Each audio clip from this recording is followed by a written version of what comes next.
दोस्तों मैं एक बार फिर आपके लिए लेकर आया हूँ एक मजबूर बूढ़े पिता की कहानी। दोस्तों यह कहानी एक बूढ़े मजबूर पिता की है। एक गांव में एक आदमी रहता था जो बहुत बूढ़ा हो चुका था, जिस वजह से उसे कम दिखाई देता था और बहुत कमज़ोर हो गया था। इसलिए अपनी बची कुची ज़िंदगी अपने बेटे के साथ बिता सके, इसलिए शहर में रह रहे उसके बेटे के घर रहने चला गया।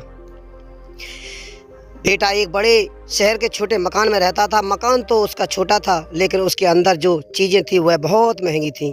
उस मकान में बेटा, उसकी पत्नी और उसका एक 7 साल का बच्चा, यह छोटा सा परिवार साथ मिलकर रहता था। बूढ़े पिता के आने से उसके परिवार का एक सदस्य और बढ़ गया। यह पूरा परिवार रोज़ सुबह शाम डाइनिंग टेबल पर साथ में खाना खाते थे। बूढ़ा पिता अपनी कमजोरी के चलते हमेशा खाने की चीज़ें नीचे गिराता रहता और कई बार कांच के बर्तन भी टूट जाया करते थे। कुछ दिनों तक वो बहू और बेटे ने यह सब सहन किया, लेकिन बाद में वे दोनों बूढ़े की ऐसी हरकतों से चिढ़ने लगे। एक दिन बेटे ने कहा कि ऐसा कब तक चलेगा, हम कुछ करना पड़ेगा। उसकी पत्नी भी इस बात से सहमत हुई। अगले दिन बेटा कहीं से एक पुराना मेज़ लेकर आया और घर के एक कोने में उसे लगा दिया और अपने पिताजी से कहने लगा कि आप यहीं पर बैठकर खाना खा लिया कीजिए। उन्होंने एक लकड़ी का बर्तन भी बनवाया जिसमें अपने बूढ़े बाप को खाना देने लगा। अपने कांच के कीमती बर्तन बचाने के लिए अपने बूढ़े बाप को लकड़ी का बर्तन देने में उन्हें जरा भी शर्म नहीं आया। अब खाने का समय जब होता तो बूढ़ा बाप एक कोने में बैठकर खाना खाता और बाकी का परिवार डाइनिंग टेबल पर खाना खाया करता। डाइनिंग टेबल पर बैठे बैठे दोनों पति पत्नी कभी कभी अपने बूढ़े बाप की तरफ देख लिया करते। बूढ़े बाप की आंखों में उन्हें आंसू भी नज़र आते, मगर उन पर जैसे कोई असर भी नहीं होता। बूढ़े का पोता भी यह नज़ारा हमेशा देखता और अपने में ही मगन रहता। एक दिन जब पति पत्नी डाइनिंग टेबल पर बैठकर खाना खा रहे थे, तब उनका बच्चा ज़मीन पर बैठकर कुछ कर रहा था। उन दोनों ने बच्चे के हाथ में लकड़ी का टुकड़ा देखा, लेकिन उन्हें कुछ समझ नहीं आया कि बच्चा लकड़ी के टुकड़े के साथ क्या कर रहा है।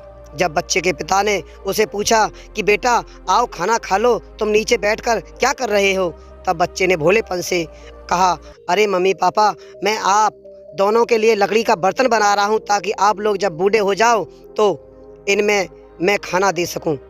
अपने नादान बेटे द्वारा दी गई यह सहज बात दोनों के दिल में चीर कर तरह उतर गई। दोनों एक दूसरे का चेहरा निहारने लगे।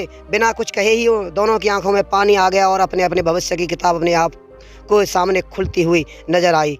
उन्हें समझने में ज़्यादा देर नहीं लगी कि उन्हें अब आगे क्या करना पड़ेगा। अगले दिन कमरे के कोने में पुराना मेज हट गया और अब बूढ़ा पिता और बाकी का परिवार साथ में मिलकर फिर से खाना खाने लगे। बूढ़े की कमजोरी की वजह से हो रही गलतियां भी अब किसी को नहीं चिढ़ाती थीं। दोस्तों यह कहानी हमें बताती है कि हर वह पत्ता जो आज हरा है वह कल सूखेगा और डाली से नीचे भी गिरेगा। इसलिए हमें अपने बड़े बूढ़ों का हमेशा ख्याल रखना चाहिए और हमें हमारे माता पिता और बुजुर्गों के साथ वैसा ही व्यवहार करना चाहिए जैसा हम चाहते हैं कि हमारे बूढ़े होने के बाद हमारे बच्चे हमारे साथ करें।